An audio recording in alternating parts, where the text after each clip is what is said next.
Hi hello friends, welcome to my channel. ಇವತ್ತು ನಮ್ಮ ವಿಡಿಯೋದಲ್ಲಿ ಹಸಿ ತೊಗರಿಕಾಳು ರೈಸ್ ಯಾವ ರೀತಿ ಮಾಡೋದಂತಂದೇಳಿ ತೋರಿಸ್ಕೊಡ್ತಾ ಇದ್ದೀನಿ. ಕಾಮನ್ ಆಗಿ ತೊಗರಿಕಾಳು ಸಾಂಬಾರು ಪಲ್ಯ ಯಾವಾಗಲೂ ಮಾಡ್ತಾನೆ ಇರ್ತೀವಲ್ವ. ಡಿಫ್ರೆಂಟಾಗಿ ಈ ಥರನೂ ಒಂದು ಸಲ ರೈಸ್ ಮಾಡಿ ನೋಡಿ. ಸಿಂಪಲ್ಲಾಗಿ ಸಖತ್ ಟೇಸ್ಟಿಯಾಗಿರುತ್ತೆ, ಮಾಡೋದು ಸಹ ಅಷ್ಟೇ ಸುಲಭ. ಸೊ ಬನ್ನಿ ಹಾಗಾದರೆ ಈ ರೆಸಿಪಿನ ಹೇಗೆ ಮಾಡೋದಂತಂದೇಳಿ ಒಂದು ಸಲ ಚೆಕ್ ಮಾಡೋಣ.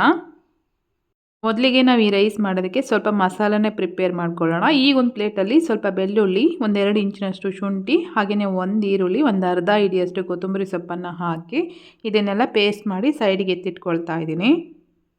ಇವಾಗ ಒಂದು ಕುಕ್ಕರ್ಗೆ ಸ್ವಲ್ಪ ಎಣ್ಣೆ ಹಾಕ್ಕೊಂಡು, ಎಣ್ಣೆ ಬಿಸಿ ಆಗ್ತಾ ಇರಬೇಕಾದ್ರೆ 1-2 ಪೀಸ್ನಷ್ಟು ಚಕ್ಕೆ, ಒಂದು 5 ಏಲಕ್ಕಿ, 1-2 ಪಲಾವ್ ಎಲೆ, 1-8 ಗ್ರೀನ್ ಚಿಲ್ಲಿ, ಹಾಗೆಯೇ 2 ಈರುಳ್ಳಿನ ಹಾಕಿ ಇವನ್ನು ಸ್ವಲ್ಪ ಫ್ರೈ ಮಾಡ್ಕೊಂಡ್ಮೇಲೆ ರುಬ್ಬಿಟ್ಕೊಂಡಿರೋಂಥ ಮಸಾಲೆ ಏನಿತ್ತಲ್ವ, ಮಸಾಲೆನೂ ಸಹ ಇದರಲ್ಲಿ ಹಾಕ್ಕೊಂಡು 1-2 ನಿಮಿಷ ಇದನ್ನು ಫ್ರೈ ಮಾಡ್ಕೊಂಡ್ಮೇಲೆ ತೊಗರಿಕಾಳು ಏನು ತೊಗೊಂಡಿದ್ನಲ್ವ ಅದನ್ನು 1-2 ಸಲ ವಾಶ್ ಮಾಡಿ ಇದೇ ಕುಕ್ಕರಲ್ಲಿ ಸೇರಿಸ್ಕೊಳ್ತಾ ಇದ್ದೀನಿ. ತೊಗರಿಕಾಳು ಹಾಕಿದ್ಮೇಲೆ ಒಂದು ಸಲ ಇದನ್ನು ಈ ರೀತಿ ಮಿಕ್ಸ್ ಮಾಡಿಕೊಂಡು ಇವಾಗ ಇದಕ್ಕೆ 1 ಆಲೂಗಡ್ಡೆ ಹಾಗೆಯೇ 1 ಟೊಮೆಟೊನ ಈ ರೀತಿ ಕಟ್ ಮಾಡಿ ಹಾಕ್ಕೊಳ್ತಾ ಇದ್ದೀನಿ. ಮಸಾಲೆಯಲ್ಲಿ ಇರ್ತಕ್ಕಂಥ ಹಸಿ ಸ್ಮೆಲ್ಲೆಲ್ಲ ಹೋಗಬೇಕು, ಹಾಗೆಯೇ ಮಸಾಲೆಯಿಂದ ಎಣ್ಣೆ ಅನ್ನೋದು ರಿಲೀಸ್ ಆಗಬೇಕು. ಅಲ್ಲಿವರೆಗೂ ನಾವು ಇದನ್ನು ಚೆನ್ನಾಗಿ ಫ್ರೈ ಮಾಡ್ಕೋಬೇಕಾಗುತ್ತೆ. ಗ್ರೀನ್ ಚಿಲ್ಲಿನ ಮಸಾಲೆಯಲ್ಲಿ ಹಾಕಿ ಸಹ ರುಬ್ಕೋಬೋದು, ಇಲ್ಲಾಂದರೆ ಈ ರೀತಿ ಕಟ್ ಮಾಡಿನೂ ಸಹ ಹಾಕ್ಕೋಬೋದು. ಟೊಮೆಟೊ ಹಾಕಿದ ಮೇಲೆ 1-2 ನಿಮಿಷ ಫ್ರೈ ಮಾಡಿಕೊಂಡು ಇವಾಗ ಇದಕ್ಕೆ ಒಂದು ಅರ್ಧ ಚಮಚದಷ್ಟು ಗರಂ ಮಸಾಲ, ಹಾಗೆಯೇ 1 ಚಮಚದಷ್ಟು ಧನಿಯಾ ಪೌಡರು, ರುಚಿಗೆ ತಕ್ಕಷ್ಟು ಉಪ್ಪನ್ನು ಹಾಕಿ ಮತ್ತೆ ಒಂದು ಸಲ ಇದನ್ನು ಈ ರೀತಿ ಮಿಕ್ಸ್ ಮಾಡ್ಕೋಬೇಕು.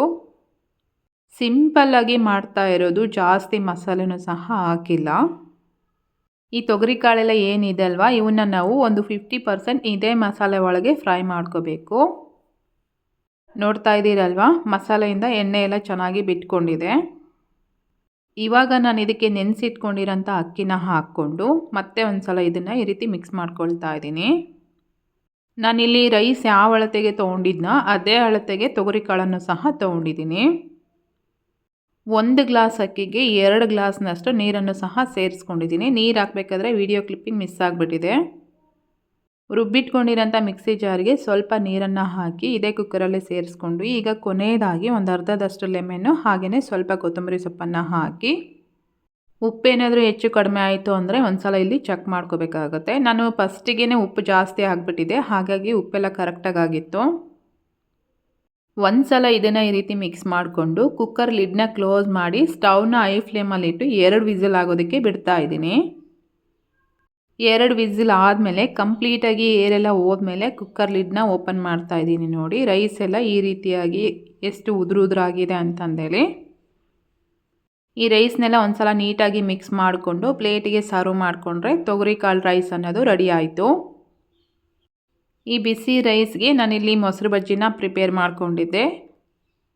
ಬಿಸಿ ಬಿಸಿ ರೈಸ್ ತಿಂತಾ ಇದ್ದರೆ ತುಂಬಾ ರುಚಿಯಾಗಿತ್ತು. ಸೊ ನೀವು ಒಂದು ಸಲ ಈ ಮೆಥಡಲ್ಲಿ ಟ್ರೈ ಮಾಡಿ ನಮಗೆ ಟೇಸ್ಟ್ ಹೆಂಗಾಗಿತ್ತು ಅಂತಂದೇಳಿ ಕಮೆಂಟ್ ಮಾಡಿ ತಿಳಿಸಿ.